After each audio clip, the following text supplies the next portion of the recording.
So you're really left with this idea that, yeah, they knew something, but they weren't going to talk to him about it. Oh, yeah, they just were not going to give him any extra information because, like I had said, this was a limited hangout. They had this all pre-planned. They probably had a script they rehearsed beforehand. They knew he was... Oh, absolutely. They had a script beforehand. Note that it's Miller questions asked. So, again, this is interesting because it's Miller and Wilson coordinating some of this. So really what it seems like is, I mean, maybe this is from their conversation from 2 months earlier in April, where they spent 2 hours together after the meeting. Or, I don't know, is it possible that Miller and Wilson were in contact during this whole 2-month period? I mean, I don't really know.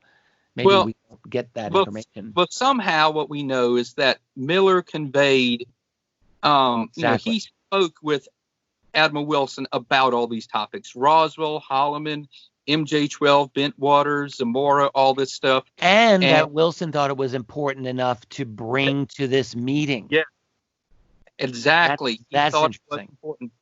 Yeah. And so he brought it up with them. They declined to discuss them. I bet you if we were a fly on the wall, he would have, Admiral Wilson would have said some interesting things to them. Okay, if you won't talk to me about Majestic 12, then why is your program named Maj and Magi? You see what I'm saying? Sure. So he probably pressed them hard, but they had probably planned ahead, to stand their ground, to only go by the script. There's no question they would have had their own pre-meeting before they met with Wilson and laid out their game plan and what they would tell him and what they would not tell him and all of that, clearly. Yep, exactly. Yeah. And they said, Admiral Wilson, when they declined to give him access yet again, he threatened to complain and to go to the Special Access Project Oversight Committee. And they told him, go ahead and do what you must.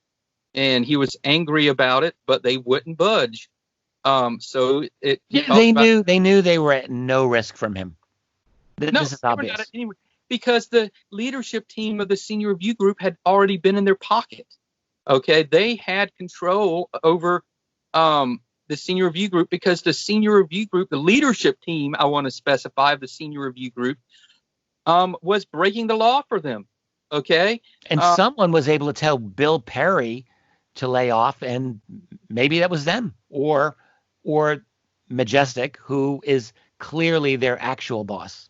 Yes, Majestic or whoever runs the whole show, like I say, has accumulated power for 80 years, and they need to be brought down. Right. Everything they have been involved in needs to be opened up, laid on the table for public inspection, not just behind closed doors meeting in the Senate, but openly on C-SPAN. It needs to be on all the news networks while these hearings are taking place, because you cannot begin a new age of openness and transparency with more secrecy. That's something I want to stress to any congressman or senator that's thinking about congressional hearings. They can't be secret. They can't be behind closed doors. It has to be established from the beginning that all the testimony will be open. There will be no closed doors meetings or any secret hearings. It all has to be transparent, or otherwise this is a farce, because you are only perpetuating the 80 years of secrecy we've already had to endure when it comes to the topic. I admire your sincerity in this and agree with your sentiment. I'm just quite skeptical that this type of scenario will ever play out the way that you want it or the way that I would like it. But, here's the thing. There's the old expression, to hit the mark, you have to aim above the mark. And so I think let's set our sights as high and as strong as we can make them and see where it ends up. I'm not particularly optimistic that the political system we have is in any way capable of doing what you want it to do. But it is the goal, and I agree with that goal. So I guess I'll just leave it at that. All I will say before I move on with what's left on this one page, and there's a couple more pages after this, is that we're in a revolutionary period right now in this country. There's major social disruption. There's so many people that are just outraged with the way the world is. It doesn't matter, what your personal opinion is when it comes to politics. Everybody's outraged about something or another. So I Yeah. think this is something that if they were completely open, completely transparent, it could basically refocus this country on something more meaningful and more constructive that would have a huge impact on the whole world. We need to get past all this bickering about, issues that may be important, but compared to this are trivial. It is true, like during when you look historically at other nations, when UFO data would be released in one form or another, that it's often during periods of major political transition change. So, for example, when the Soviet Union collapsed, between 1989 and 1991, 92, that was when really a tremendous cache of Soviet and Russian documents on UFOs came out.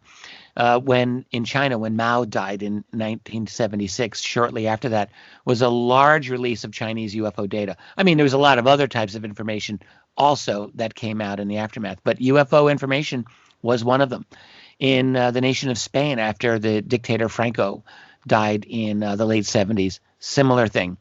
And there's a few other examples of this. Even in the United States, when we had Watergate in the 1970s and after Vietnam, those crises resulted in a strengthening of the Freedom of Information Act, which also resulted in a lot of UFO data coming out. When the boat is rocking, when there's a lot of disruption happening, that is always an opportunity for people to talk and for information to come out. And you're exactly right. Like, this is a time in world history and U.S. history where things are up for grabs. And we're not out of that period, by the way, because we've got economic disruption that's clearly continuing, political disruption. So I do leave it as a real open possibility that some huge UFO-related piece of information can come out and cause further disruption. And frankly, I mean, this was a theme that I wrote about 10 years ago with the book After Disclosure. I think that when you look at how messed up, how opaque, how anti-democratic our system is and has become, and how corrupt our major media has become, and how corrupt our political institutions are, and how corrupt our academic institutions have become, all of those things, you have to ask yourself, what is it that could possibly jar that huge system loose? And it can only be something of monumental significance. And really, there aren't that many, but the UFO phenomenon is one of the leading candidates. So I actually put hope. I don't know if I put belief, but I'm going to put some hope in the possibility that a genuine UFO disclosure movement and reality is one of the few things that actually could jar us, as it were, into a positive direction where we can have some genuine, maybe positive reforms.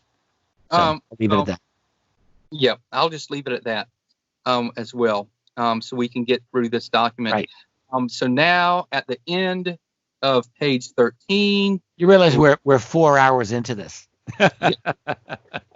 Admiral Wilson mentions that Greer talked about Corso during the initial meeting at the Pentagon on April 9th. And Miller showed him the book during the briefing. That was the day after Roswell by Philip J. Corso. This is all brand new. Philip Corso's book was published that year. So it was the latest, hottest thing at the time. And just to tell people a very little bit about Corso, he had a distinguished military career as a young officer. In 1947, he claimed that he was in Fort Riley, Kansas. He was a security guard at the time. That was his job that night, near the time of Roswell. And a convoy came through and temporarily put some boxes in storage in a warehouse under guard. And somehow that night, one of his friends snuck into the warehouse and he followed him in, and the guy already had opened this crate. And when he looked in, there was a giant glass vial looking thing with a non-human body in it. But that's all, then he told his friend, we need to get out of here, close this. We're not supposed to see this. Then fast forward to the early 60s. after a long and extensive military career, he ended up becoming the head of the Foreign Technology Division in the Pentagon. That was the division that would basically investigate technologies other countries were using and reverse engineer it and incorporate it for the usage of the United States military. And he claims Lieutenant General Arthur Trudeau gave him a filing cabinet. And in this filing cabinet was everything the Army had about the Roswell UFO incident, and that it had some paperwork like autopsy documents, maybe some descriptions of the craft. I think it had a photograph, and it had various little pieces of debris. And his job was to go through, make sense of all these files, and write reports for Lieutenant General Arthur Trudeau, and also to see if there were any applications for the technology in industry. So he claims he Good summary. That's a great summary of Corso's thesis right there. So he took small pieces of debris that looked like, some of it looked like fiber optics, something else he said looked like a computer chip. There was various little things. I think there was a night vision thing that was over one of the aliens' eyes. He describes different little pieces of hardware, and he took them to private corporations that were already working on something remotely similar. So he's not claiming that these different technologies came directly from Roswell. A lot of people try to say that, but that's not what he claimed. What he claimed is that companies that were already working on something very similar, he would show it to them, say, okay, I'm going to let you keep this for a week, analyze it. I'm not going to tell you where it's from or anything about it. And if you get any ideas, just act like you came up with them yourself. And then I'll be back to pick it up in a week, and I'll just expect you to give the U.S. military first dibs on the technology. So that's how it worked. And he distributed it around. And then eventually, he moved on with his career, and his time in the Foreign Technology Division was over. And for example, Eric Davis has stated recently that he intensely investigated Corso, did a background check on him, and studied him in great detail, and confirmed everything he had to say.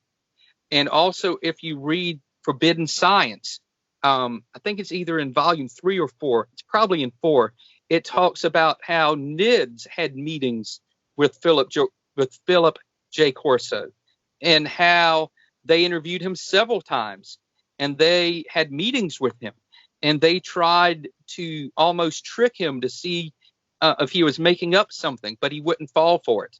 I think John Alexander tried to make him say something that wasn't accurate, but he didn't fall for it. And he said, no, that's not right. It's such and such. So it proved that Corso knew what he was talking about. I knew for years that all of those people at NIDS were strong believers in Corso, because a number of them told me that personally and very quietly. So, it's good that it's in Valet's book. But what they recommend, though, is that you read Corso's original manuscript, not the book that was slightly dramatized by his co-author, who I think was William Burns. Is that correct? Yes. Bill Burns. That was his co-author. It was slightly dramatized in the actual book, The Day After Roswell, but you can go and look up his original manuscript, which is posted online for free. You can just do a few Google searches and you will find it. I don't remember the title at this time, but it's a much more concise account of what he experienced during his time in the military, and when he was working for Lieutenant General Arthur Trudeau. And he also describes a UFO experience he had, I believe, at White Sands Missile Range. So it's a fascinating book. He's the real deal. He's not a liar. If you listen to him on the radio, because he did many, many interviews on Coast to Coast AM, he always told the same story again and again and again, 100% consistently, and there's no reason to doubt him. We're mentioning Corso here because, of course, Corso is referenced on page 13 of this document here. Yeah, he's mentioned at the end of page 13. And now Eric W. Davis asked Admiral Wilson if he complained to the Special Access Project Oversight Committee. And he says, yes, he did. He called the subgroup members to a meeting, and he told them what happened. And basically that would include, that he met the gatekeepers and that they denied him access to these programs. Unfortunately, the senior review group leaders that he met sustained the contractor. Basically, that means they agreed with them and also denied him access. And as we move on to page 14, you will see how he argued with them, and the meeting eventually broke up, and they ended up having another meeting 2 days later, and he was denied access again. And he talks about how he was very mad. He was angry. It mentions that he almost got busted because he kept talking when he should have shut his mouth. Apparently, he pitched a fit, which I think he had every right to pitch a fit, because he should have gotten an award from this group instead of being threatened. And that's really the next thing we should really get into, because instead of thanking him for exposing this illicit rogue special access program that was not honestly reporting, to the oversight committee, that was not given accurate descriptions of their program in the database. The leadership team of the senior review group threatened to reduce him in rank, removing a couple stars, deny him his promotion to the DIA, from being director of the essentially wreck his career. Yeah, destroy him and take his pension away. And so they threatened him. And this shows to me that the leadership team of the senior review group were complicit in the illegal activities of these programs. And I should be more specific and call a spade a spade. They were being controlled like puppets. And this is more proof that Majestic 12 can get almost anyone to do anything they want. The real interesting question. That level of power. It's an interesting question to ask is this legal or not legal? Because you really get into some nitpicking here. Because I think technically what was going on here arguably was legal. But of course you can say that about any tyrant in history, from Stalin to Hitler to Mao. You could argue that technically the things that they did were legal because they made the laws conform with their criminal acts, right? And here too, I think what we have is a system that I sometimes call legal illegality. So that what they were doing on behalf of the private contractor to protect them against Wilson technically, arguably, was legal because they had the authority to do the things they did. But we need to be asking a larger question here. Is it constitutional, which now you're getting into higher ethical issues here, and just B, is it right? Is it ethical? And do we have a case where we've got unethical laws? And I mean, I realize you can argue it both ways. I guarantee you those guys at the top who threatened Wilson had their own moral / ethical / rationalization for what they did. But also, we could easily argue against them. So I don't really know how to answer this, but I think I call it legal illegality. I'll give you my opinion. It's illegal both according to the letter of the law and the spirit of the law. Because if you study this document, what it strongly seems like, and I would say, reading this, I'm convinced of it, that they were indeed, the Special Access Program, breaking the law because they were not reporting their descriptions and activities honestly into this database. And I don't have the official name for what this database is called, but I know there's a directory in the Pentagon of all of these programs, even the WAVE programs and the carved out programs. And the fact that Admiral Wilson had to go all the way to their facility to find out they were a UFO reverse engineering program proves that they were not honestly listing their information in this database that any member of the senior review group, from my understanding, is supposed to be able to read. So In that sense, they were illegal according to the letter of the law. But then, So you of got course, basically a mafia running the government. yes, Essentially is what that but is. but also there's the issue of the spirit of the law, and they are breaking the spirit of the law in every way imaginable. Agreed. Special access programs were never designed. The laws governing them were never written to protect special access programs that would basically be managing topics that had such enormous implications for all humanity. Okay. To me, special access programs are generally about a specific program. Oh, we're developing a certain craft. Oh, we're developing, if it's an intelligence special access program, we're developing, a new computer hacking method, or we're developing anti-encryption software or whatever. It's not supposed to be, okay, we're hiding from all humanity that extraterrestrials are visiting this earth and that they have crashed and that we have their bodies, and we are reverse engineering their technology. They don't have a special access program doesn't have the right to do that. Okay. Well, I'll guarantee you, I agree with you that, program dealing with the implications of extraterrestrials here on Earth and their technology and their physiology and the viruses they're bringing with them. All of that is of clearly world affecting proportions, and that affects all of humanity. But I will guarantee you that there are a whole array of other special access programs that probably have very nearly the same level of profound implications for the safety of all of humanity, simply because we've gotten to a point in our science where we are positively dangerous to everything on this planet. And so I would have to assume it's very likely that there are a number of these types of programs that, in theory, like they belong to all of humanity, but it'll never happen. They'll Let me all just remain say this. There's nothing as significant as the UFO cover-up. I would have to disagree with you here, because these ETs have probably been around, watching Earth, we know, for thousands of years. Who knows how long they have been monitoring their species.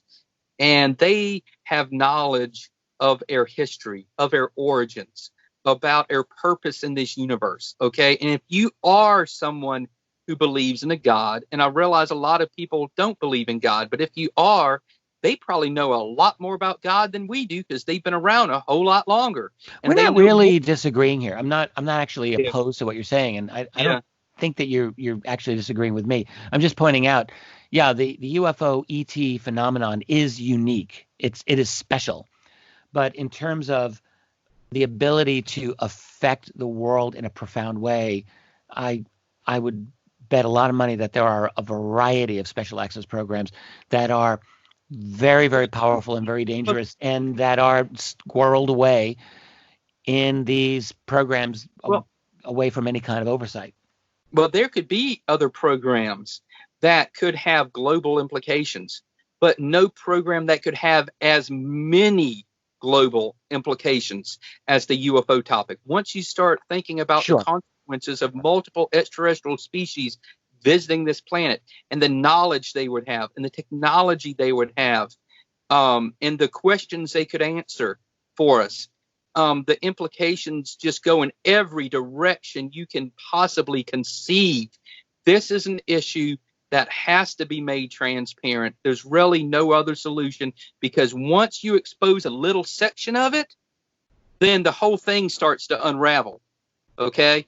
Well, sir, we agree here. We agree. Okay. Okay, now I want to go into something else that's very important here, because in this document, and I want to be careful how I say this, because I want to make sure I get it right here. In this document, certain individuals have claimed there's errors in this document, because the time periods that which Paul Kaminsky, and Michael Kostanek served don't exactly match up, okay, to reality. And without going to all the nitty gritty, which would require a lecture and a chart and everything else, the answer is very simple.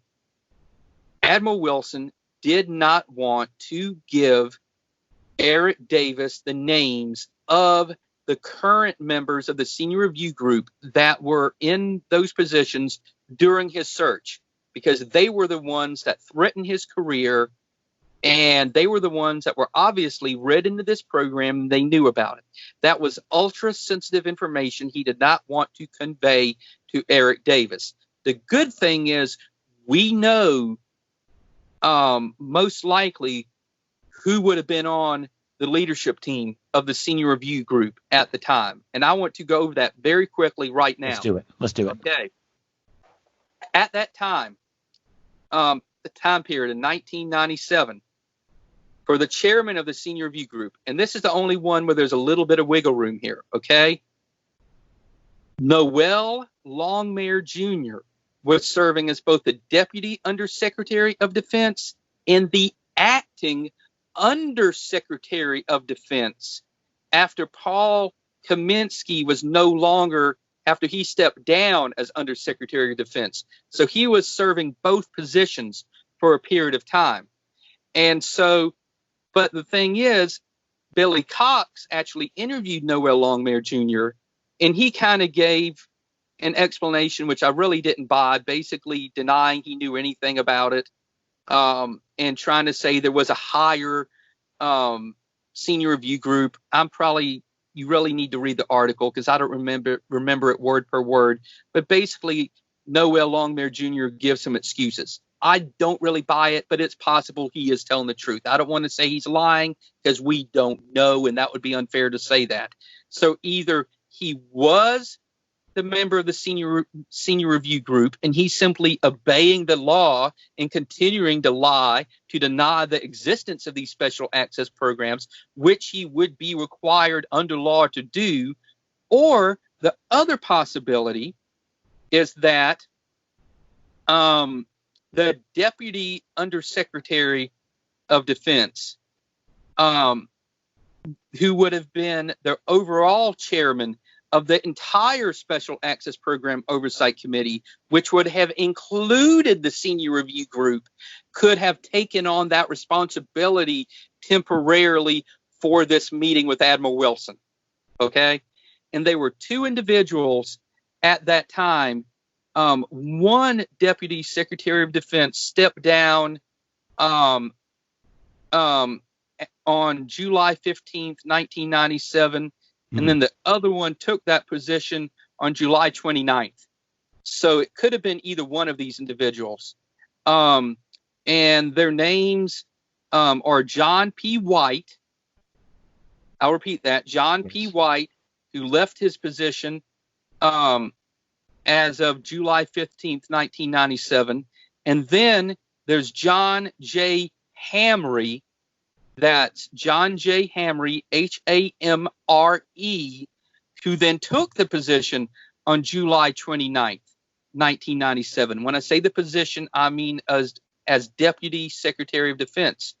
And so they could, if they did not want Noel Longmire Jr. to serve as the chairman of the senior review group because he was only the acting Undersecretary of Defense, then they could have played that role, and either one of them could theoretically have been the chairman that threatened him. Now, to move on about that's a really interesting point, and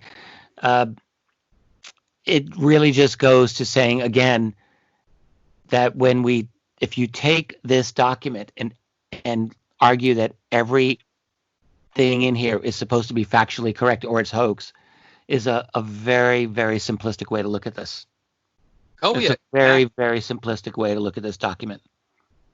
Now the co-chairman of the senior review group. This is factual. There's zero doubt about this because this is listed on the Air Force website.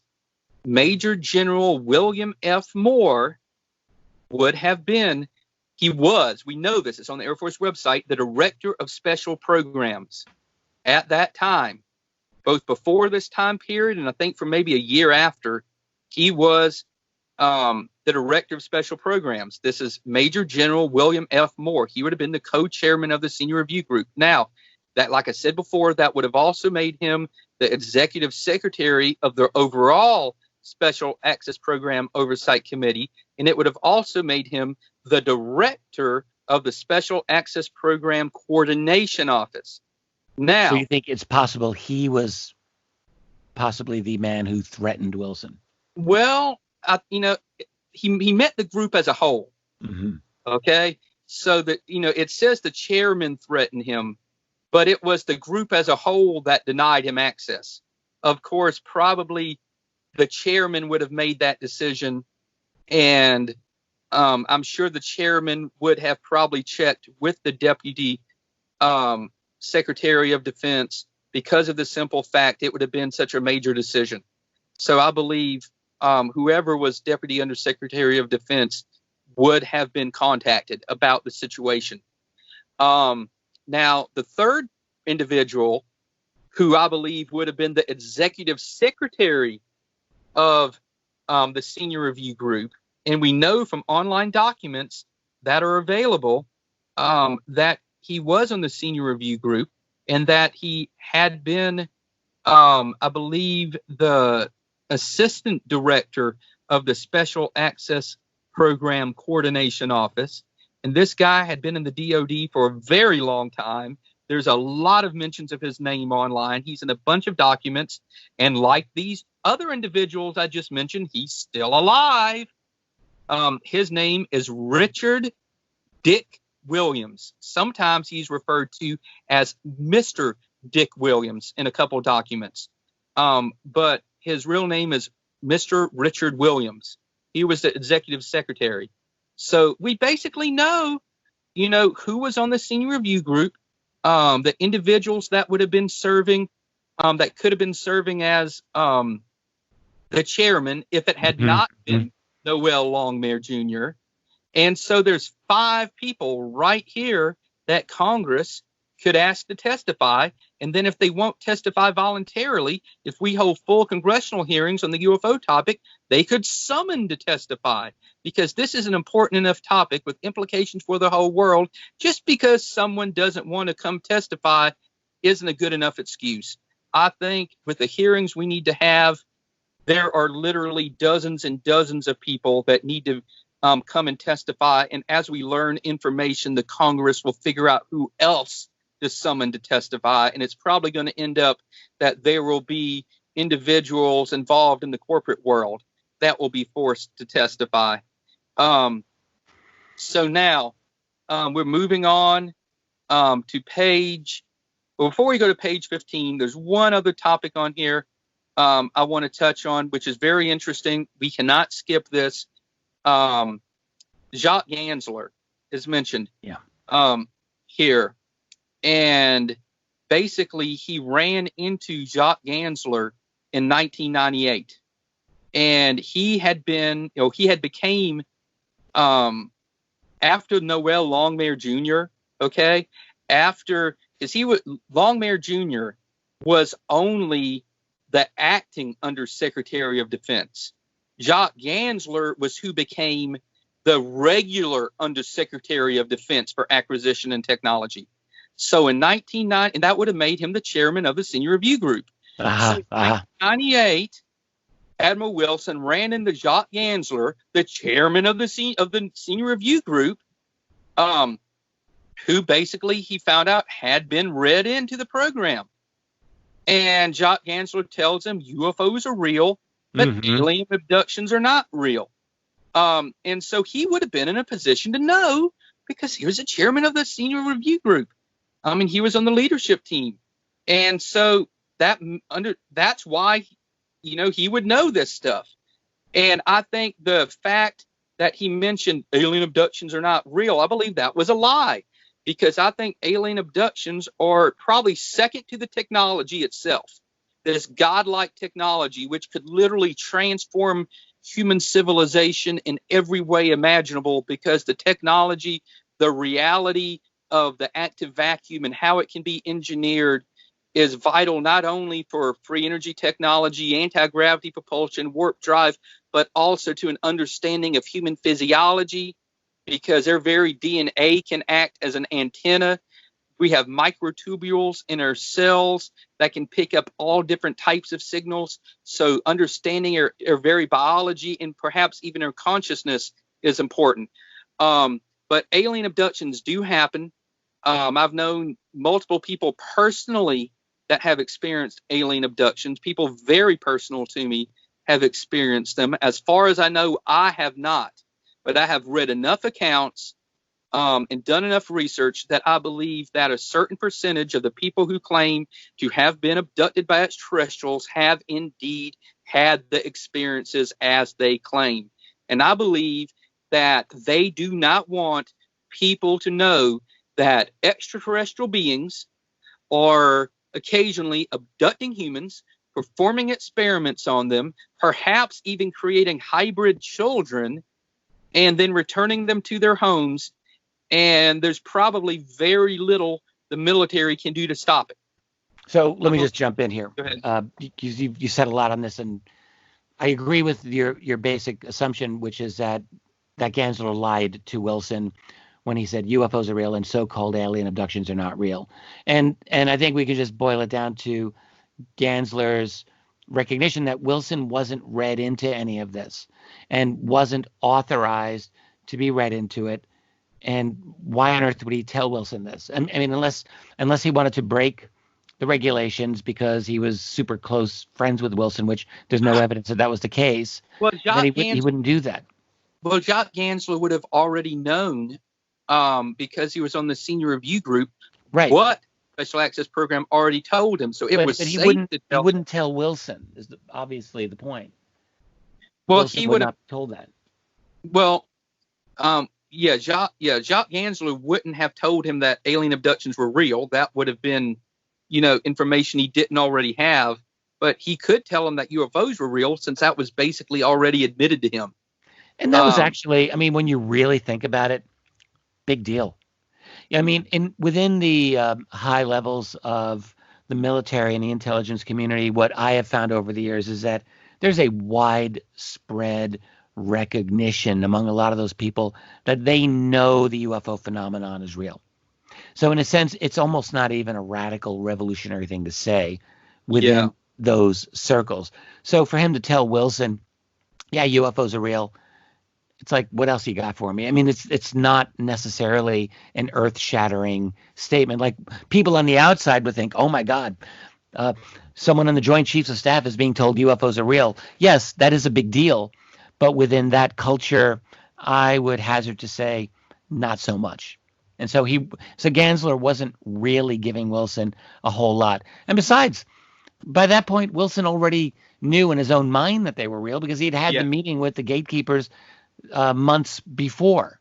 So Gansler's essentially telling Wilson what Wilson already knew, that it was real. And so in a sense, Gansler was just really stopping the inquiry into anything further as far as Wilson was concerned. Oh, and they really want to stop inquiry into alien abductions because of the simple fact there were MILABs. I believe MILABs or military abductions really do happen.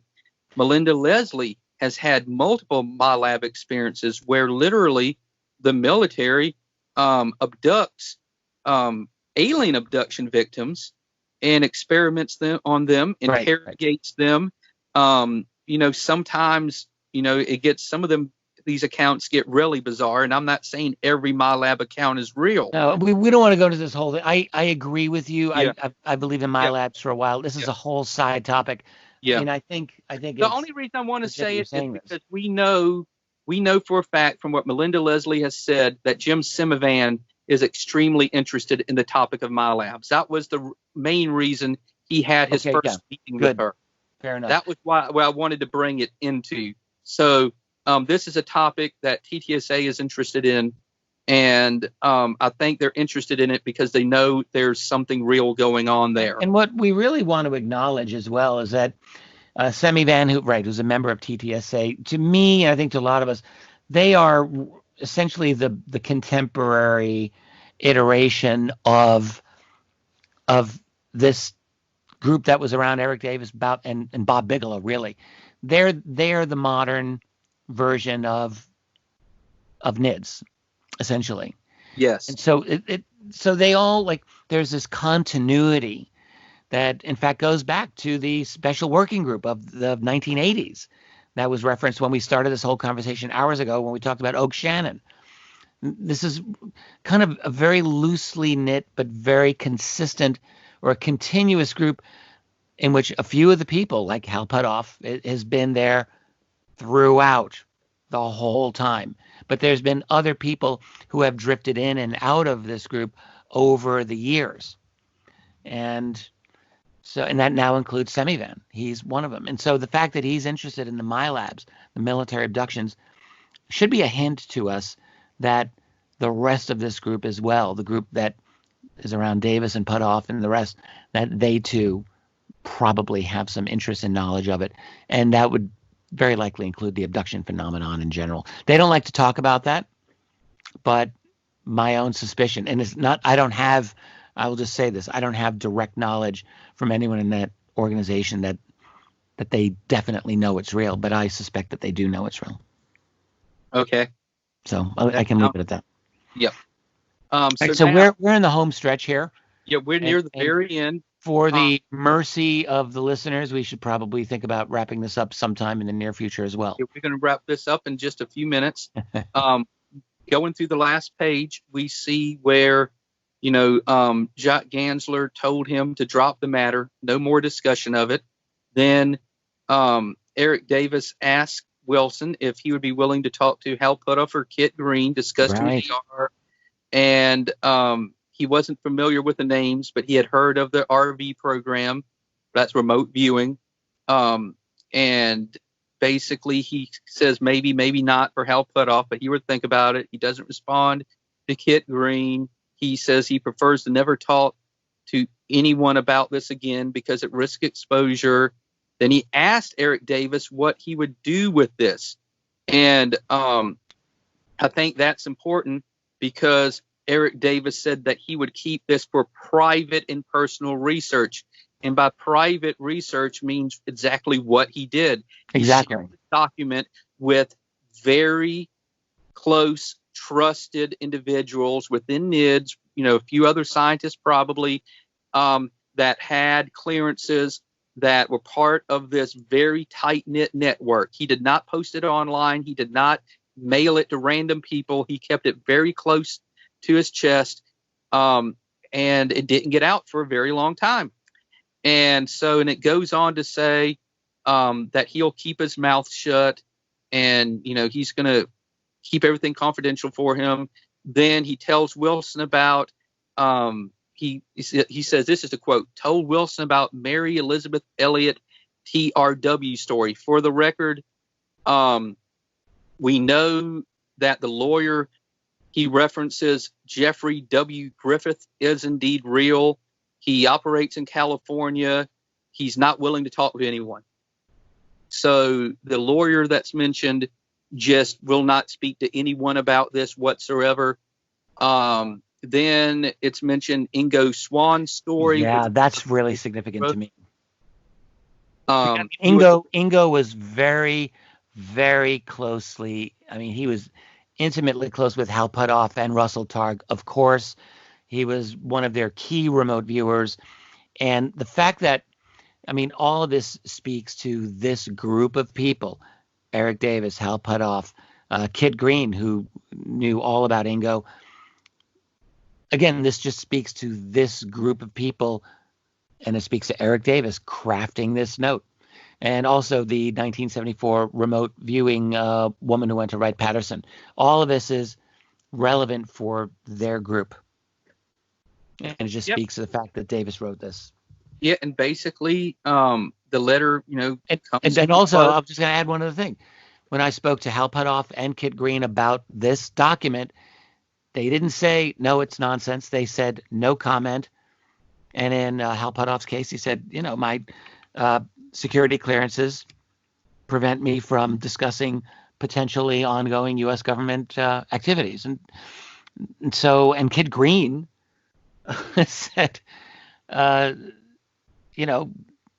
almost the exact same type of thing. He says, look, the fact that I've seen it, the fact that I have an opinion about it has nothing to do with the fact that I am not able to speak to its provenance, and I just can't, I won't do that. And then I will just say I spoke to both of them off the record about this document. And the fact that they are listed in the document and neither of them is publicly denying the document, I think speaks volumes. Oh, yeah, it speaks everything. I mean, now we have Bob McGuire, who saw a letter from Admiral Wilson that was addressed to someone in a 3-letter agency seeking help. So the evidence is beyond any doubt this is a legitimate document. And the last part of this page, just to finish up, Admiral Wilson asked for information about Corso. Eric Davis puts in the note, will send. And then Admiral Wilson basically gives him his address in D.C. And Admiral Wilson mentions that he will retire to the Midwest and close his office in 2003, and then it's over. That's it. So I just want to say this document seriously, and I don't want to, I want to make sure people know that I'm absolutely serious when I say this. It's the most important topic on Earth right now. There's no other story going on, even coronavirus, because the coronavirus is tragic. It's terrible. It is extremely sad, and it's very serious, but it will pass. Humanity will get over it, just like we have gotten over many other plagues and pandemics in the past. However, the UFO reality is going to affect our future for the next 10,000, 100,000, a million years. So we have to get the truth about this out. And I would just like to say, that this document is something that congressional staffers, congressmen, and senators, they need to be examining closely. And I'd like to say that everyone in TTSA knows beyond any doubt that this is real, just like we both said before. And if any of these congressional staffers have any doubt about if this is real or not, all they have to do is press one of the members of TTSA and push them in at least privately, they'll admit that it's real. I'm certain they would do that. Well, yeah, so we're going to wrap this up in a moment here, but I know that you've expressed some very strong opinions about TTSA, and you're very critical of the fact that they're being, clearly wishy-washy about the UFO UAP phenomenon. We've all noticed they're being very, very coy publicly about this. My take on this has always been they're doing this for very clearly political reasons. They are not. I think it's fair to say their attitude is they want to take one step at a time. And if they were to go as strongly on this as you would want, or as I have tried to do in the past, their attitude is that they're just going to get nowhere with it. So going very quietly, presenting this fiction of, well, we don't know what these objects are. They could be anything, which is clearly not what any of those members believe. That's obvious. And you're exactly right in saying they know not simply that UFOs are real and are a legitimate phenomenon, but that we have acquired these objects through retrievals of the technology. And this particular document speaks to the fact that several core members of TTSA are well aware of this fact, and therefore that the entire group is well aware of this fact. But they're not saying it. They won't say it because their goal, in my opinion, is not really to promote disclosure with the general public, but is to have quiet conversations politically in a secure environment where they can do this in a way that they feel that they're not exposed, because this is not a safe topic to be shouting from the rooftops about, at least for as far as mainstream the power structure goes. But I think I personally think that they've moved the football down the field quite a bit, and I don't think that effort is done. And having said all of that, I completely support what you are doing in your analysis and indeed of your critiques of them. Whereas I feel like I can understand where they're at. I think it's totally legit, totally valid to be pointing out their shortcomings and to point out the fact that it's obvious that they know much, much more than they are saying. So, yes, I'm glad that we're having this conversation. And it's appropriate.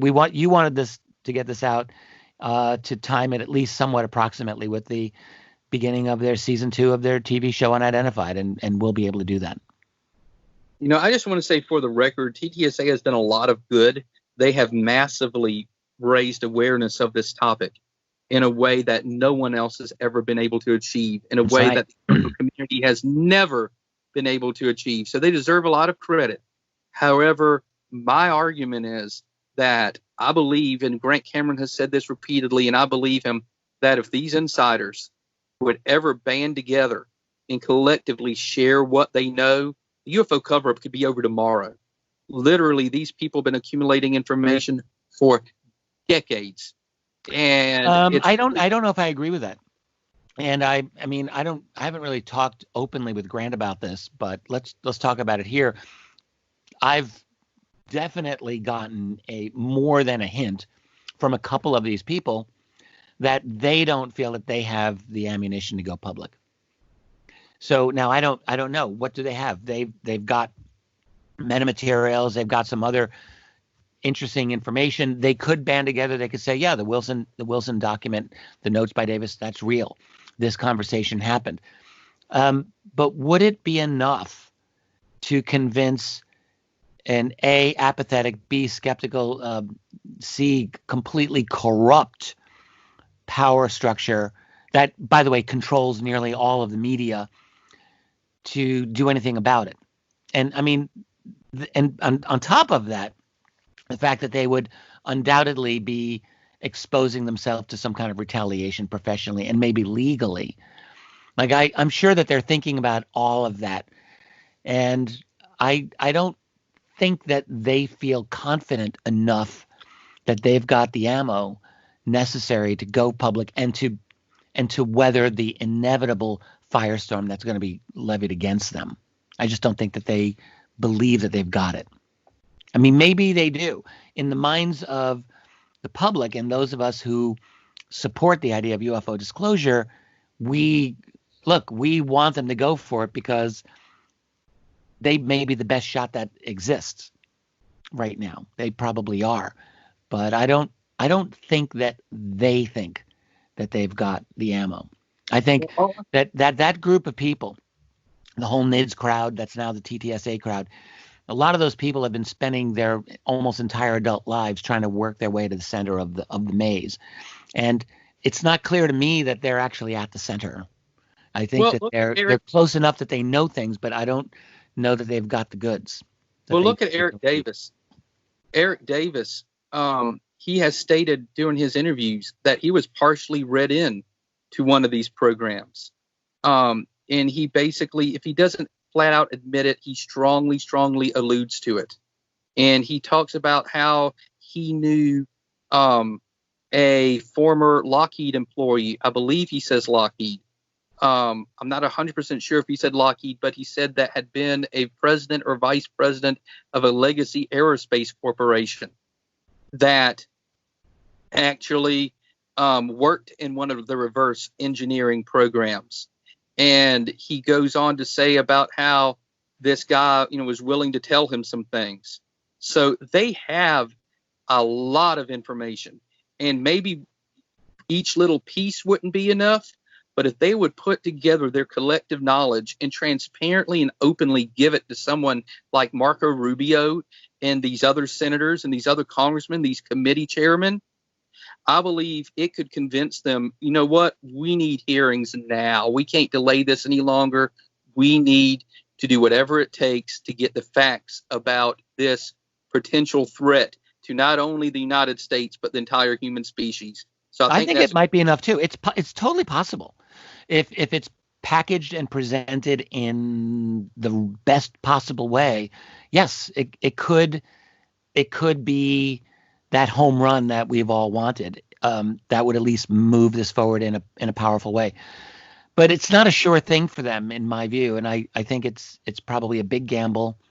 And I'm just, the impression that I have gotten from a few of the people that I've gotten this from is that I don't think they're confident that they've got it. So that's where they're at. And that's why, despite the fact that I have almost practically begged one of the members to come forward, and I've sort of cajoled a number of others, they're not budging. I don't think that they're budging at all on this. So I don't think they're likely to. However, the good news for us is that we're not in a static situation. As you pointed out a little while ago, we're in a global revolutionary upheaval, and nothing is stable. So I think, where they're at now may not be where they are at in the near future. And the instability is not just political. It's not just economic. It is in the UFO arena as well. So we've got brilliant analysts like yourself diving into documents like this. And we've got the group Grant Cameron dubbed the Young Guns, who are out there diving into this issue as well. And they've done tremendous work. And there are other serious researchers who are continuing to look into this. And I think that we're not done with this story, and we're not done with probably new stories that are going to continue to come out, because there's just been too much momentum. It hasn't petered out. One of my fears was that the momentum started by TTSA would just grind to a halt, that they themselves would find their knees cut out from underneath them, and that they would suddenly find themselves not even existing. And in fact, it's totally possible that we could find one day we wake up and learn that they've just disbanded and they're not even around anymore. Like, that's actually possible. But so far they're still going, and so far the momentum that they initiated has spread to a lot of other researchers. So there's a lot of good things going on here. And I don't know that we're going to get what we fully want, but I don't know that we won't either. So how about that? We have to fight for it, and we have to push for it. That's right. Even though there's no guarantees, this is a topic of extreme importance, and we have to do everything we can to push for complete disclosure of this topic. Also, I just want to say that with everything that's happening in the UFO community right now, people need to spread the Admiral Thomas Wilson document to everyone they can. They need to be writing to congressmen and senators about it. They need to be sharing it with their friends, their co-workers, their colleagues, their neighbors. We need to get the word out about this document, because there's all kinds of stuff happening with the new season of Unidentified. There's rumors of various things supposed to be happening in the next several weeks.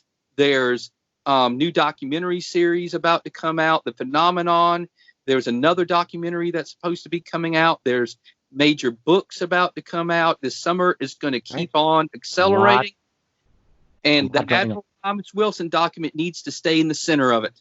It cannot be pushed to the side. It cannot be, it has to stay in the forefront of this push for disclosure. I'll tell you, a year ago when this whole thing started, and there were people who absolutely jumped on to defend the authenticity of this and who recognized the profundity of this document.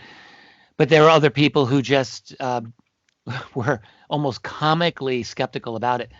And I'll tell you, none of it ever bothered me, and still actually doesn't. And the reason is, there's never been a time in my career in this field where I was as confident in knowing that we've got this one. Like, I have known from the beginning that this particular document will not go away. It will not be silenced, and time will continue to validate it and vindicate it. And that is what's happening. Like, I knew this would happen when I went public with it in June of 2019. And despite all of the loud and ignorant naysayers who jumped in and were convinced that they had the truth on this, it actually really never bothered me, and still doesn't bother me, because I know where we are here. And I know with the confidence that I've never had with almost any other subject within ufology that I've ever encountered. This one I know. And you know why? And it's being proven true. So because this is a map for disclosure. It's a map of names. It's a map of connections. Yeah, exactly. And also it's true. Like, that's the thing. Oh, it's real. This is absolutely true. It's totally authentic. And it gives the names. It gives the positions. It gives the connections between the individuals. And if the Congress and the Senate will get serious about disclosure, and to get to the bottom of this, they can use this document. And there are names in this document that need to be contacted, many people who are still alive that would have information. We have provided names tonight of people that are not listed in this document that would have information. That's correct. And there are a dozen other names or more that they can find, which are easy to locate, of people that would have information. Every director of special programs for the last 30 years should be asked about, these programs, because they all should know something about it. So this is a map for disclosure, and it needs to be utilized, and the UFO community needs to keep shoving this document in the face at when I say that metaphorically, of course, but shoving this document in the face of everyone they can, especially congressmen and senators, and urging them to use this to push congressional hearings. So that's really all I have to say tonight. And I just want to really, really thank you for giving me this opportunity to share my research and to share what I have discovered and to convey it to a audience who I hope and pray will use the information towards disclosure. Well, my anonymous friend, I want to thank you for the energy and passion and accuracy and analysis that you have provided for this very important document. I don't know anyone else who would have been able to do what you did tonight in going into a lot of the details that validate the reality of this document. So I want to thank you. And thinking of listeners who have braved through the 5 hours that we have gone through here. It's been a real journey. And it's exactly the opposite, actually, of what I set out to try to do with you in this interview. As you well know, I wanted to have a concise, to the point, boom, let's get into this and get in and get out on the Wilson document. But you had a different idea, and I'm glad that you did have a different idea. And I'm glad that you persevered over my objections to go as deep and as thoroughly as you've done, because now we've got a record of this. So I don't know how many listeners are going to want to go through the full 5 hours, but I'm hoping that most of them will do it, because it's been worth it. And now we've got this permanent record of our conversation here on YouTube for as long as YouTube allows my channel to exist. So there's that. And I just want to say again, thank you, Richard. You are such a great asset to the UFO community. You contribute so much. You're a very level head. You're a very knowledgeable person that people can listen to and basically have a trustworthy source of information. So you're a great asset. Just remember that, and take care of yourself, and don't ever get burnt out. If you have to take a break every now and then, you do it, because you're one of the leaders in this field, in my opinion, and you're going to be important for whatever comes next. Well, thank you for that. I appreciate that, and I'll do my best to stay active and take it easy at the same time. So, Mr. X, I want to thank you for being here with us, and that's it for now. I want to thank all the listeners who've been here throughout all of this for your attention. If you like this video, please hit the like button. That actually helps me a lot. And if you haven't yet, if you like what's on this channel, by all means, be a subscriber to the channel. That's all I got for now. We're going to say goodbye. And remember, while we learn and grow and search for the truth, let's try to be good to each other. Later.